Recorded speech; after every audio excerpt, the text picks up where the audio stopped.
Hello again, students. Estamos aqui para o Class 3 Quick Recap.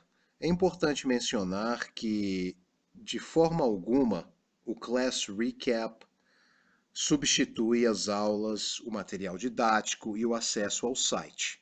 Como o nome diz, Quick Recap é uma recapitulação rápida. Bem, o ponto gramatical inicial é o ordinal numbers, os números ordinais. Primeiro, first, segundo, second, terceiro, third. Aí pensem assim, depois o terceiro, ou seja, quarto, fourth, quinto, fifth. Toda vez que você vê um, dois ou três, como no exemplo January 4th, o exemplo de baixo, May 31st, você viu o número 1, então é first. Número 2, second. E o 3, third, com as exceções de 11th, 12th e 13th, 11, 12 e 13. Né? A importância dos ordinal numbers é porque no inglês americano nós utilizamos para falar datas. Estamos sempre falando datas. O último exemplo aí você pode ver. Não é 1, não é 2, não é 3, é 26, número 6. Então, nós simplesmente colocamos o December 26th. Os meses são bem parecidos com o português, então você ouvindo não terá um problema. October, outubro, November, novembro, e assim sucessivamente. Ouçam a parte de meses no site educacional.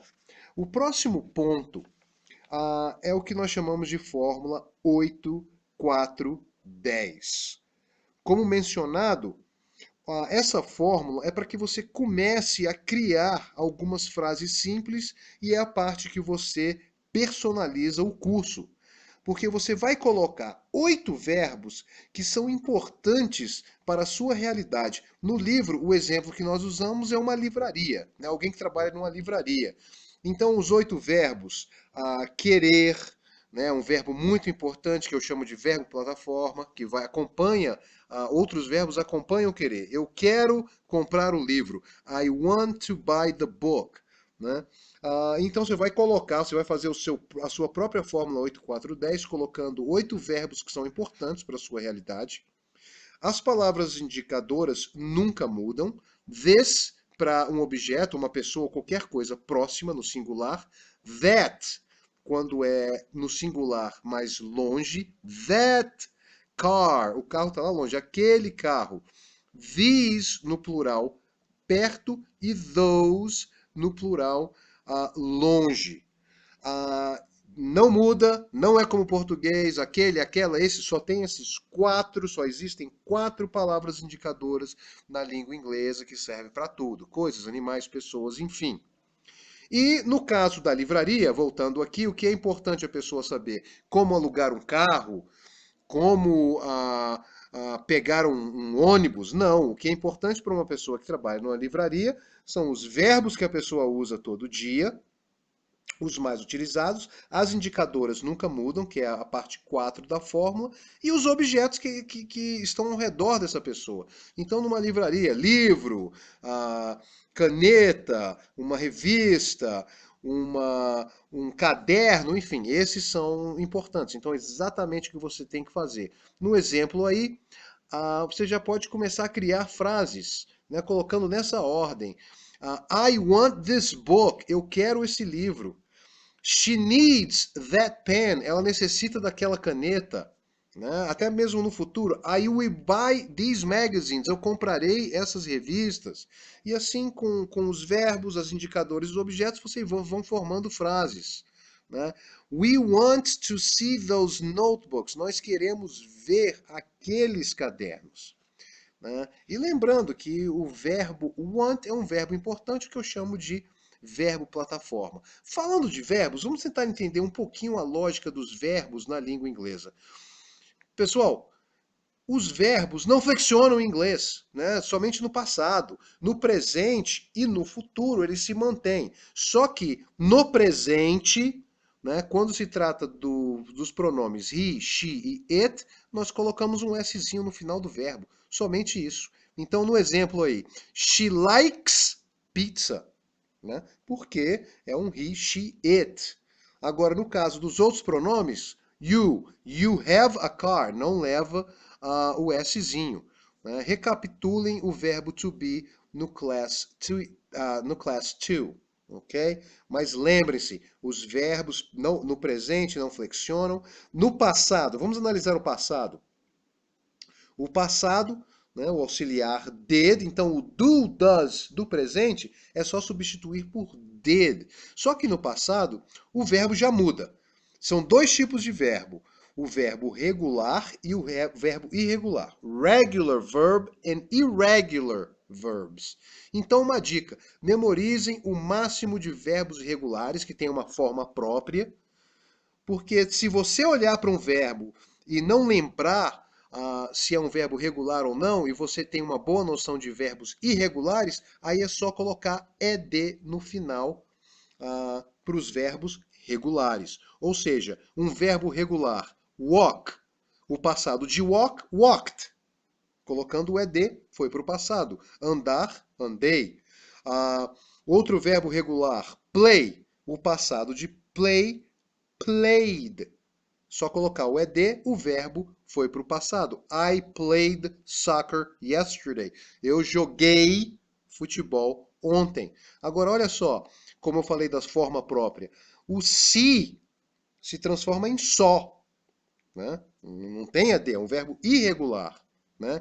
I see you today. Eu vi você hoje. I saw you yesterday. Eu te vi ontem. Né? E o take se transforma em took. I take a shower. Eu tomo um banho. I took a shower. Eu tomei um banho.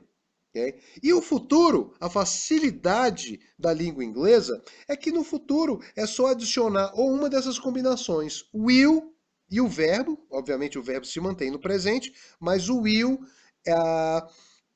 transforma o verbo para o futuro, leva o verbo para o futuro. Esse auxiliar, o will, leva o verbo para o futuro. Ou então o verbo to be com o going to, que leva também o verbo para o futuro, que leva a frase para o futuro. Ou seja, I will stay home tonight. Eu ficarei em casa hoje à noite. I am going to stay home tonight. Eu vou ficar em casa hoje à noite. Os dois no futuro. Dizem que will é para o futuro. O futuro próximo seria o going to e o will um futuro mais distante, mas na verdade qualquer um dos dois funciona, pelo menos no nível básico. Há um outro exemplo aí. I will work hard. Eu vou trabalhar árduo, duro, né? Então eu trabalharei. Foi para o futuro. Veja que o verbo se mantém no presente. O que transforma o verbo para o futuro é o auxiliar will. No outro caso, I am going to work hard. Né? Eu estou indo trabalhar duro. Os americanos gostam muito, especialmente norte-americanos, da construção I'm going to, going to. Toda vez que eles vão fazer alguma coisa, I'm going to. I'm going to sit, eu vou sentar. I'm going to read, eu vou ler. Então se acostume com esse tipo de formulação. Resumindo, sem verbos, sem inglês. Ou qualquer outro idioma. Se eu falar eu chão, ou então eu porta, não fez sentido. Agora, caí. Eu caí no chão. Agora fez sentido a frase, né? Eu saí pela porta. Opa, agora a frase fez realmente sentido. Ou seja, o verbo é a parte mais importante de uma frase. Então vejam o verb list no livro, estudem. O verbo tem que ser estudado e memorizado, não tem saída. Quanto mais verbos, mais você vai desenvolver a sua língua inglesa. E pense assim, de uma forma bem simples. Pense como um gringo. Falamos gringo aí com carinho, né? Mas pense como um gringo, pense como um estrangeiro. O estrangeiro fala mais ou menos assim: eu quero pizza. Ela quero pizza. Nós quero pizza. Mas deu para entender, né? Por quê? Porque eles estão pensando no idioma deles, onde o verbo não flexiona. Gosto. Eu gosto de Nova York. Ela gosta de Nova York. Eles gostam de Nova York. Fez sentido, mas é assim que você tem que pensar. Pense que os verbos não flexionam, têm uma forma passada e no futuro você usa a formulação will ou going to. Essa é a nossa recapitulação rápida. Como mencionado, É somente uma recapitulação. Não deixe de sempre ler e fazer o livro Inglês e a Bíblia, o seu livro de cabeceira. É por isso que ele foi formulado em português e inglês, para que você possa entender a lógica dos pontos gramaticais e também sempre entre no site educacional, onde nós estamos colocando informações novas, estamos sempre desenvolvendo e tudo que está em inglês no livro tem que ser lido em voz alta. See you at next class recap. Te vejo na próxima recapitulação rápida. See you later.